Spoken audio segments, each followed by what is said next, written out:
नमस्कार, मराठी अपडेट गुरु या यूट्यूब चॅनलवर मी ओमकार तुमचं स्वागत करतो। तर महाज्योतीमार्फत मोफत टॅब योजना सुरू झाली आहे। या संदर्भात आवश्यक कागदपत्रे कोणती, त्यानंतर ऑनलाईन फॉर्म कसा भरायचा या संदर्भातला व्हिडिओ आपल्या चॅनलवर अपलोड करण्यात आलेला आहे। परंतु अनेक विद्यार्थी आपल्या चॅनलवर तसेच व्हॉट्सअप ग्रुप, टेलिग्रामच्या माध्यमातून प्रश्न विचारत आहेत। त्यामुळे आजचा माहितीशीर व्हिडिओ नक्की तुम्हाला उपयोगी पडेल आणि तुमच्या मनात असणाऱ्या सर्व शंका या व्हिडिओमध्ये दूर करण्यात येतील। तर हा व्हिडिओ शेवटपर्यंत नक्की पहा। तर यामध्ये महत्त्वाची बाब म्हणजे जे विद्यार्थी ग्रामीण भागातील आहेत त्यांना 60% मर्यादा देण्यात आली आहे आणि शहरी भागातील विद्यार्थी असतील तर यामध्ये 70% असे पर्सेंटेजची मर्यादा देण्यात आली आहे। तर या योजनेअंतर्गत सगळ्यात महत्त्वाची बाब म्हणजे संपूर्ण महाराष्ट्रातील 10वीतील सायन्समध्ये जे विद्यार्थी गेले आहेत त्यांनाच ही योजना आहे आणि यामध्ये कॅटेगरी पाहू शकता की ओबीसी, त्यानंतर व्हीजेए, एनटीपी, एनटीसी आणि एनटीडी, त्याचबरोबर एसबीसी याच कॅटेगरीतील विद्यार्थ्यांना या योजनेचा लाभ घेता येईल। तर याचबरोबर अनेक कॅन्डिडेट विचारत आहेत की आम्ही यापूर्वी 10वीची परीक्षा उत्तीर्ण झालो आहोत, आम्हाला अर्ज करता येईल का?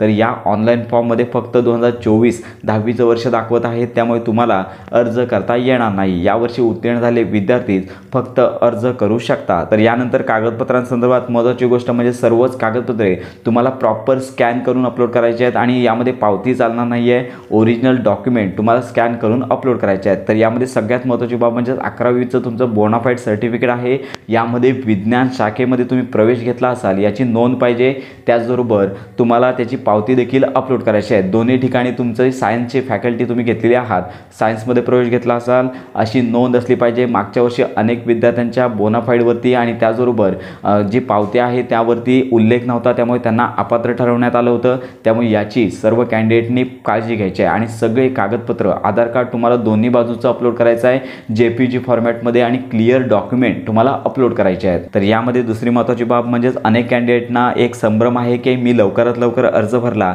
तर माझा मेरिटमध्ये नंबर येईल का? तर ही चुकीची बाब आहे। तर साधारणतः सर्वच विद्यार्थ्यांच्या प्रत्येक कॅटेगरीनुसार वेगळी मेरिट लिस्ट प्रसिद्ध करण्यात येते आणि या मेरिट लिस्टमध्ये तुम्हाला इयत्ता 10वीचे जे गुण मिळाले आहेत यांचाच विचार केला जातो। तर साधारणतः मागच्या वर्षी एकूण 7 मेरिट लिस्ट प्रसिद्ध करण्यात आल्या, 6 मेरिट लिस्ट ज्या होत्या त्या कॅटेगरीनुसार होत्या आणि साधारणतः मागच्या वर्षी 9000 विद्यार्थ्यांच्या मेरिट लिस्ट असणारी जे याद्या आहेत त्या 7 याद्या प्रसिद्ध करण्यात आल्या। तर साधारणतः जो कट ऑफ आहे तो प्रत्येक कॅटेगरीनुसार वेगवेगळा लागलेला आहे। तर या संदर्भातला माहिती व्हिडिओ यापूर्वी आपल्या चॅनलवर प्रसिद्ध केला आहे, तो देखील तुम्ही पाहू शकता। तर यामध्ये सर्वात महत्त्वाची आणि शेवटची बाब म्हणजेच ऑनलाईन अर्ज करण्यासाठी 10 जुलैपर्यंत मुदत आहे। तर यामध्ये नक्कीच वाढ होते।